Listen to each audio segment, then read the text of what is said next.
Dean. No, you were ejected. You weren't good enough. You mean I wasn't pretty enough? No matter how bad you think life gets, there's always someone who would literally kill to become you. For Dean, it's D19. FlynnsArcade. Hi, this is Flynn's Arcade, and this is my deep dive into the Venture Bros episode, Perchance To Dean, written by Jackson Public and first broadcast in November 2009 with reference to this art book. Let's go. Dr. Venture is busy instructing Dean in his future career as a super scientist, using prog rock and an egg chair as part of his training. Now sit down. You're about to meet my muse. Mommy? Progressive rock! This alienates Hank, who takes solace in going on a joyride with his friend Dermot. Yeah! Time to make the donuts! Put that on your list, Rusty! Meanwhile, we learn that the Venture compound is harbouring a secret resident.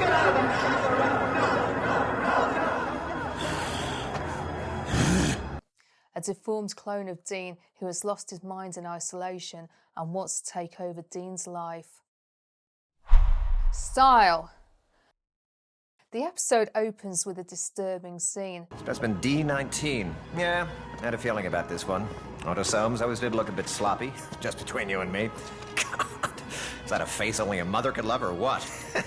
Good thing she's not here then, huh? It's Brock's first day at the compound and Doc is showing him around the clone tanks. Their fashion choices place the scene at some point in the late 80s and or early 90s. You know, you really shouldn't smoke when we're pregnant. But seriously, no smoking in the lab areas.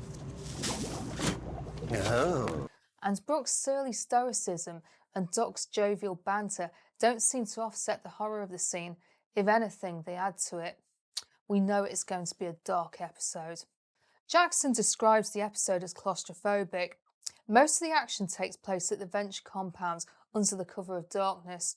The episode invokes a number of horror tropes, and Dean will go on to have a prog rock inspired vision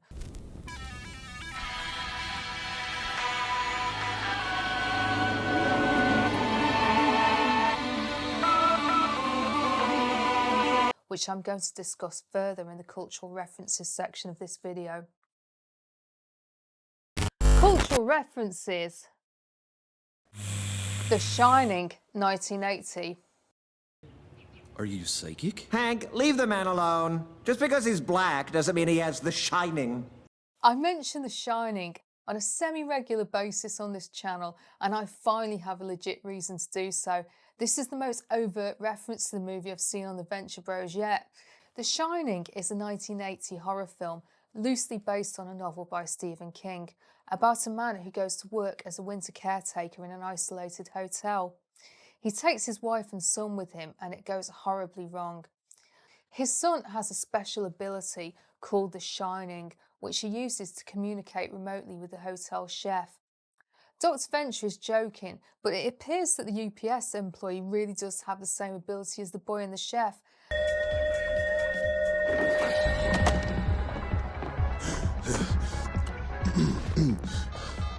Hello, Sheriff. I think something terrible is about to go down at the Venture compound.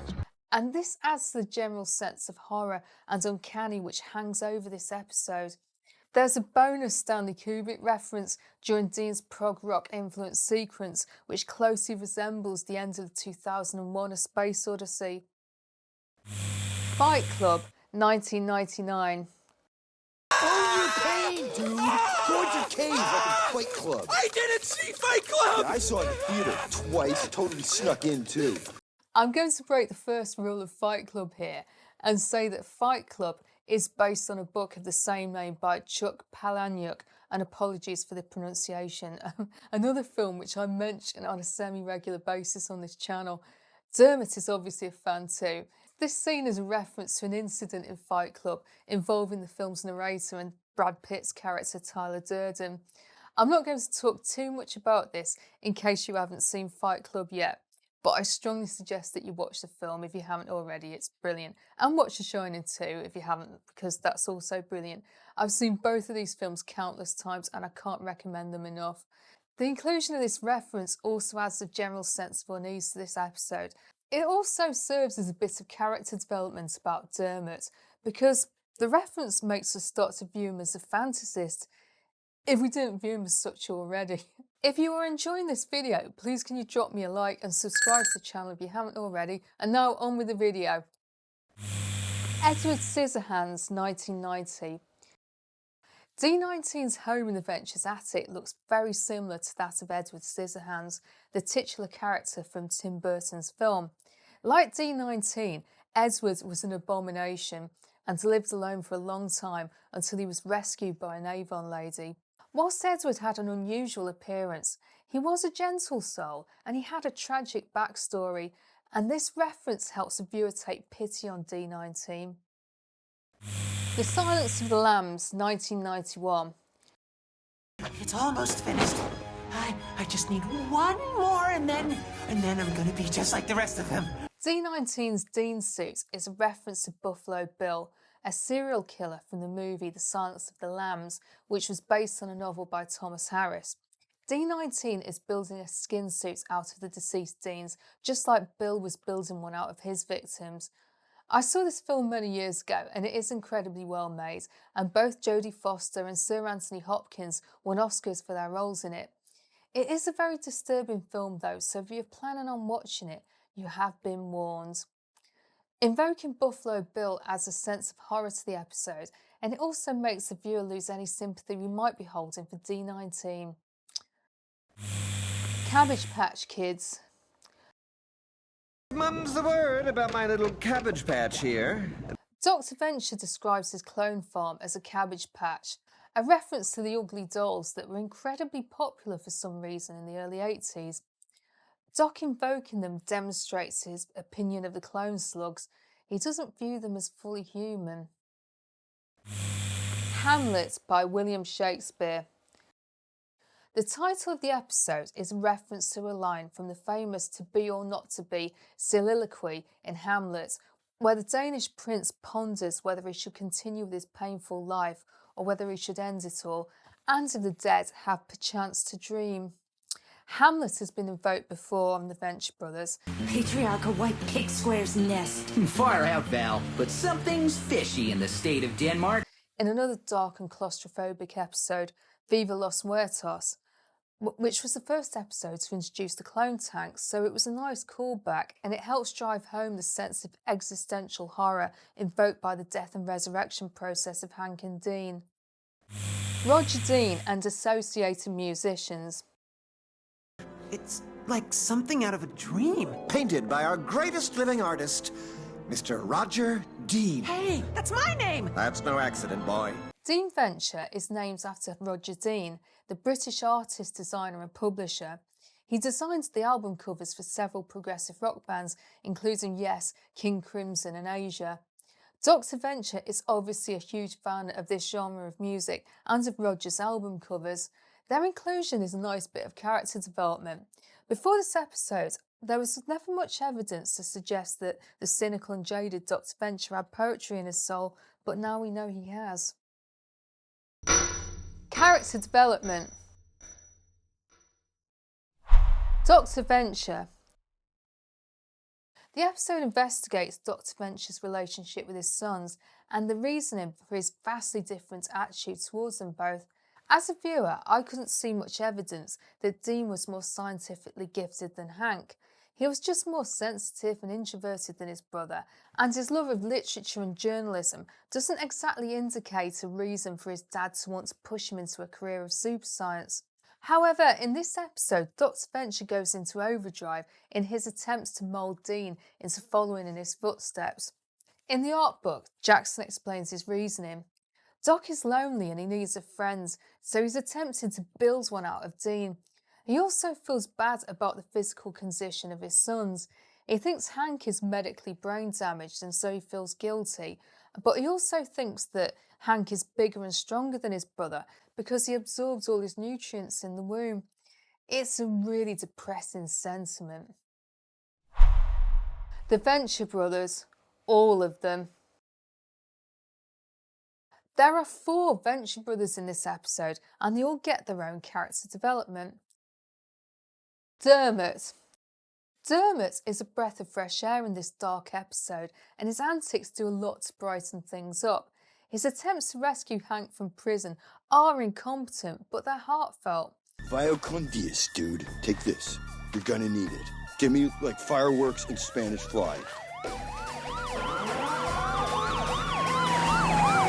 He is an idiot, but he has Hank's best interests at heart. And now that Brock is away and his dad's neglect is getting even worse than usual, Hank really needs someone like Dermot in his life.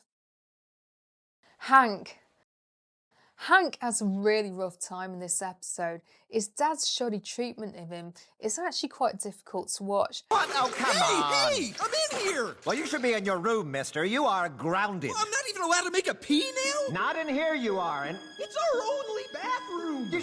But he's Hank, and his sense of resilience is always admirable. Dean and D19.